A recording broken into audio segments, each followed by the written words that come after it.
संविधान को बनाने वाले बाबा साहब बी.आर. अम्बेडकर साहब, बामशेब DS4, बहुजन समाज पार्टी के जन्मदाता मानवर काशीराम साहब को श्रद्धा सुमन अर्पित करते हुए आज जो हमारे अपर कास्ट समाज में आप लोग आए, मैं आपको एक बात बताना चाहता हूँ।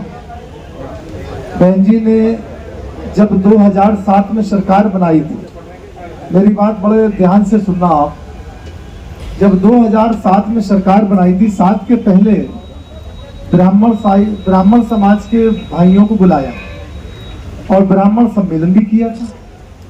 उसमें 9 लाख ब्राह्मण इकट्ठा हुए, ब्राह्मण, क्षत्रिय और वैश्य। ब्राह्मण अपर कास्ट के लोगों को बुलाने के बाद जब ब्राह्मण समाज के लोगों से, जिम्मेदार लोगों से बातचीत करी तो बहन जी से बहुत से जिम्मेदार लोगों ने कहा, बहन जी अपर कास्ट समाज में ब्राह्मण, क्षत्रिय और वैश्य में बहुत से ऐसे लोग भी हैं जो डेली कमाते हैं और डेली खाते हैं। कभी अगर उनके बीच में कोई शादी विवाह पड़ जाए तो शायद उनको कर्ज लेके पूर्ति करनी पड़ती है और उनके बच्चे कभी नौकरी से लग पाते। बहन जी ने सुना, ध्यान से लिखा और लिखने के बाद जब सरकार बनी 2007 में तो ब्राह्मण ने भी वोट दिया, क्षत्रिय ने भी वोट दिया और यहाँ तक वैश्य समाज ने भी वोट दिया हमको। जब वोट देने के बाद बहन जी ने एक पेपर में लेख निकला, क्योंकि बहन जी ने एक नारा दिया था, जिसकी जितनी संख्या भारी उसकी उतनी हिस्सेदारी। जब हिस्सेदारी की बात कही तो जैसे ही सरकार बनी, क्योंकि देश की कोई भी मीडिया ये नहीं कह रही थी कि बीएसपी सरकार बनाने जा रही है, ये कह रहे थे 60 MLA, 80 MLA, 100 MLA, एक चैनल केवल 120 MLA कह रहा था। लेकिन जब 2007 में जब चुनाव आया तो चुनाव में जब सर समाज ने वोट दिया, क्योंकि सर समाज को अपने मान सम्मान स्वाभिमान के साथ साथ उसको अपने व्यापार का, रोजगार का हर चीज देखना पड़ता था। तो जिस प्रकार जैसे सरकार चुनाव आया तो 2007 में जैसे वोट डालने का मौका मिला तो 207 MLA बीएसपी की जीत कराए और उसमें कम से कम मतलब ये समझ लीजिए 84 MLA, जो 207 में MLA थे, सॉरी 64 MLA, 64 और 3 67 MLA केवल ब्राह्मण, क्षत्रिय और वैश्य समाज के थे। मैं आपको और रिकॉर्ड बात कर रहा हूं, सर्च कर लेना। 67 MLA और 44 MLA मुस्लिम समाज के थे, बाकी बैकवर्ड समाज में, दलित समाज में थे। तो बहन जी ने एक फार्मूला पेश किया था, मॉडल पेश किया था और बहन जी ने जब ये पेपर में लेख निकला कि अब बहन जी किस किस को भागीदारी देंगी, तो बहन जी ने सबसे पहले ब्राह्मण समाज को बुलाया, क्षत्रिय समाज को बुलाया, वैश्य समाज को बुलाया, सुधीर गोयल जी को, नंद गोपाल नंदी को कैबिनेट में मंत्री बनाया, अंटू मिश्रा जी को, नकुल दुबे जी को, चार और यहाँ तक रामवीर उपाध्याय को, सबको 4 कैबिनेट मंत्री ब्राह्मण में बनाए थे और ठाकुर जयवीर सिंह और ठाकुर जयवीर, 2 ठाकुर समाज के लोगों को कैबिनेट मंत्री बनाया। मतलब बहन जी ये नहीं कह पाए कि हमारे अपर कास्ट समाज में ये कोई कह पाए कि भाई हमें भागीदारी नहीं दी है कैबिनेट में। अगर बहन जी मुख्यमंत्री नहीं तो कैबिनेट का मंत्री शिक्षा, स्वास्थ्य, ऊर्जा, ये और ये आवास विकास, ये सब ब्राह्मण के पास है। ये समझ लीजिए बहन जी ने हमेशा अपर कास्ट को, और इतना ही नहीं, और मालूम है क्या कहा, देश के अंदर आज तक भारतीय जनता पार्टी भी नहीं मान पाई।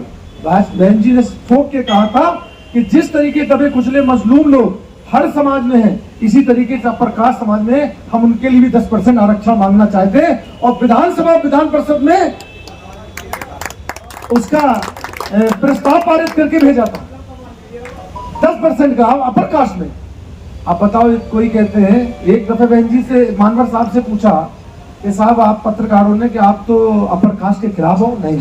उन्होंने कही नहीं, मैं ये चाहता हूँ उठे हुए लोग थोड़ा सा झुक जाएंगे तो नीचे वालों थोड़ा उड़ जाएंगे, उठे हुए लोग थोड़ा झुक जाएं और झुके हुए लोग थोड़ा उड़ जाएं, तो ये कॉम्बिनेशन जो दूराइयां है, जो भाईचारा गैप है, वो भाईचारा बन जाएगा, इस देश से अमन चैन बरकरार हो जाएगा। ये मैं ये चाहता हूँ, इसलिए मेरी विचारधारा ये है कि सर समाज में भाईचारा बने, इसलिए उठे हुए लोग थोड़ा सा झुक जाएं और झुके हुए लोग थोड़ा सा उड़ जाए, तो ये बराबर कॉम्बिनेशन हो जाएगा। इस देश से जातिवाद, धर्मवाद सब खत्म हो जाएगा, अमन चैन बरकरार हो जाएगा, सर समाज में भाईचारा बन जाएगा। ये पहल। और दूसरे मेरे भाई ने कहा था एक बात कि सिस्टम और लॉ एंड ऑर्डर। मैं एक वाक्य बता रहा हूं। मैं बुंदेलखंड का रहने वाला हूं, झांसी का। बहन जी गरोठा एक विधानसभा पड़ती गरोठा में आई और गरोठा में आने के बावजूद एक करीब 10 लोगों ने एप्लीकेशन बहन जी के सामने दिखा दी। बहन जी के सामने एप्लीकेशन 10 लोगों ने दिखा दी। बहन जी वहां से उठ के आई, एप्लीकेशन अपने पीएस से उनसे कहा कि इनकी एप्लीकेशन ले लो और तत्काल वहां के डीएम और एसडीएम को सस्पेंड कर दिया। तो प्रमुख सचिव से डीएम ने आईएएस और पीसीएस ने पूछा, पीसीएस ने अपने आईएएस से कि साहब आप भी और आप भी। तो उन्होंने पूछा क्यों? बहन जी ने कहा कि जब ये एप्लीकेशन लेके मेरे पास आए तो इसका मतलब ये काम नहीं कर रहे हैं, इसका मतलब अधिकारी काम नहीं कर रहे, तभी तो ये एप्लीकेशन आई। अगर ये काम करते होते तो शायद जनता मेरे सामने एप्लीकेशन नहीं भेजती। और ये इन चीजों को ध्यान रखने चाहिए। मैंने इसलिए मॉडल पेश किया कि जिस तरीके से मैंने इनको सस्पेंड किया तो पूरे प्रदेश में संदेश चला जाए कि अपनी जनता के काम होने लगे। इसलिए कोई भी इंसान जाता था किसी भी अधिकारी में। और एक बात और बताऊं, मेरे झांसी में एडीएम और एक पत्रकार साहब उनसे चिड़े, वो क्योंकि बहन जी का एक कहना था कि 10 बजे सारे अधिकारी अपने कार्यालय पहुंचेंगे। अब क्या हुआ कि वो पत्रकार उनसे थोड़ा सा नाराज थे। वो जाके 5 मिनट पहले, 10 बजने में 5 मिनट पहले जाके उनके बाहर खड़े हो गए यूं, और ऐसे लगा के खड़े हो गए। वो 10:15 पे आए। जब तक उनने पूरी ऑपरेशन खोल दिया था कि देखिए मुख्यमंत्री की आदेशों की धज्जियां कैसे उड़ रही हैं। 10:10 है और कुर्सी खाली है अधिकारी की। ये न्यूज चली गई। बहन जी ने उस अधिकारी को सस्पेंड कर दिया कि जब तुम मुख्यमंत्री के आदेशों को उल्लंघन करते हो, पास नहीं इंप्लीमेंट नहीं करते हो, तो तुम्हें उस सीट पे बैठने लायक नहीं है। अब इतना ये तो अधिकारियों के लिए, आप सुनो अपने नेता के लिए। एक सांसद ने और एक विधायक ने, एक सांसद ने एक जमीन पे कब्जा कर लिया था मछली शहर में, रमाकांत जी ने कब्जा कर लिया था। बहन जी को पता चला 10 दिन के बाद। बहन जी को जब पता चला कि बहन जी ने सोचा ये हमारा, बहन जी से किसी ने कहा कि बहन जी हमारा सांसद है और 2 भाइयों की जमीन थी, एक भाई खरीद के एक को जब जबरन कब्जा कर लिया, बिलोजर चला दिया। बहन जी ने अच्छा, बहन जी ने कहा वहां डीएम एसपी को आदेश दिया कि इसके खिलाफ मुकदमा लिख दो। अब मुकदमा तो लिख दिया, लेकिन गिरफ्तारी जब तक सदन से नहीं होगी, जब तक गिरफ्तार सांसद को कर नहीं सकते। बहन जी ने उस सांसद को खुद फोन लगवाया अपने घर से। बहन जी ने अपने घर से खुद सांसद को फोन लगवाया और ये कहने लगी कि भाई कहाँ हो आप? कह ले बहन जी हम लखनऊ आ रहे। कह ले आप सीधे निवास आ जाना। वो निवास वहां से चल रहे थे, डीजीपी को फोन लगवा दिया। डीजीपी से कहे ये मेरे दरवाजे, क्योंकि ऐसे कानून का उल्लंघन करने वालों के लिए मेरे घर में जगह नहीं है, ये मेरे घर के दरवाजे नहीं छुपाए, इसको गिरफ्तार करके जेल भेजो।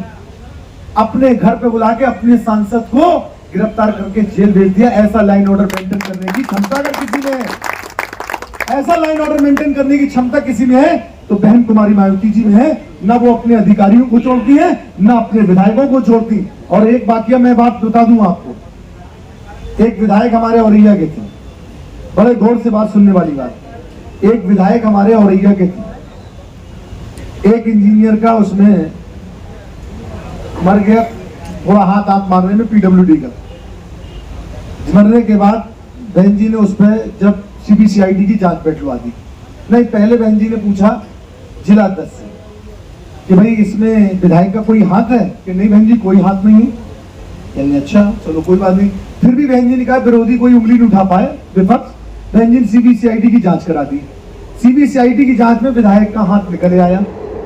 जैसे ही हाथ निकला, बहन जी ने जैसे ही वो लखनऊ से अपने घर जा रहा था, कानपुर देहात में उसे पुलिस से कहा गिरफ्तार कर लो, जो ये मुझसे छुपा रहा था बात।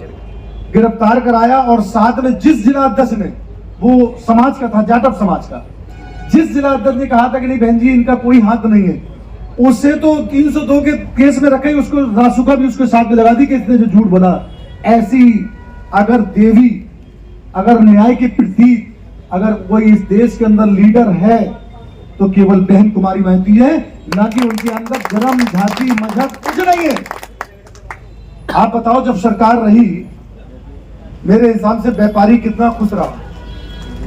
कितना खुश व्यापारी रहा, बहन और बेटी की इज्जत हिफाजत से रही, जान माल धर्म ही कोई ऐसा दंगा फसाद नहीं हुआ। तो इसलिए जब बहन जी कब अपने लोगों को नहीं छोड़ती हैं तो वो संदेश दे देती हैं कि जब मैं अपने लोगों को नहीं गलत काम पे छोड़ती हूँ तो कोई दूसरे की हैसियत क्या है जो लाइन ऑर्डर तोड़ ले। इसलिए आप उस मूवमेंट का, उस पार्टी के लिए काम कर रहे हैं जिस पार्टी की मुखिया ने अपने जीवन को समर्पित कर दिया। 89 में सांसद बन गई थी, 89 में चाहती तो अपना परिवार बसा सकती थी। बताओ मैं गलत कह रहा हूं, बताओ। लेकिन बहन जी ने कहा कि हमारे अगर पारिवारिक जीवन से शायद मैं बहुजन समाज पार्टी का इतना बड़ा कारवा को संभाल रही हूँ, शायद में परिवार में भेदभाव कहीं ना कहीं हमारे अंदर लालसा आ जाएगी, इसलिए अपना परिवार नहीं बसाया, अपना जीवन समर्पित इस बहुजन समाज को जोड़ने में और भाईचारा बनाने में लगा दिया। ऐसे नेता के नेतृत्व में हम सब लोग काम कर रहे हैं। हमें दिल से काम करना चाहिए और रिजल्ट देना चाहिए, क्योंकि 2017 में भी सरकार बनती लेकिन ईवीएम का थोड़ा कमाल था और 22 में हिंदू और मुसलमान का कमाल था। क्यों मैं गलत कह रहा हूँ? 17 में ईवीएम का कमाल था, 22 में हिंदू और मुसलमान का कमाल था और 24 में संविधान का कमाल था। मैं गलत कह रहा हूँ, बता दो। इसलिए संविधान के तहत देश चलता है, सियासत में संविधान को दिखाने की जरूरत नहीं है, संविधान का सहारा लेने की जरूरत नहीं है। संविधान तो देश के लिए होता है, देश को चलाने के लिए हुआ था, लेकिन उसको कमजोरी बनाकर संविधान को दिखा के संविधान का उपयोग करने के लिए लोगों को जो बेवकूफ बनाया है, ये भी छलावा नहीं होना चाहिए। मैं दिल से कहता हूं, और मैं गलत करो बता दो, आप लोग पढ़े लिखे लोग बैठे हो। संविधान देश के चलाने के लिए है, ना कि राजनीतिकरण होना चाहिए। इसी तरीके से ये लोग धर्म को जो राजनीतिकरण, धर्म इंसान ने बनाया, बहुत अच्छी बात आपने कही।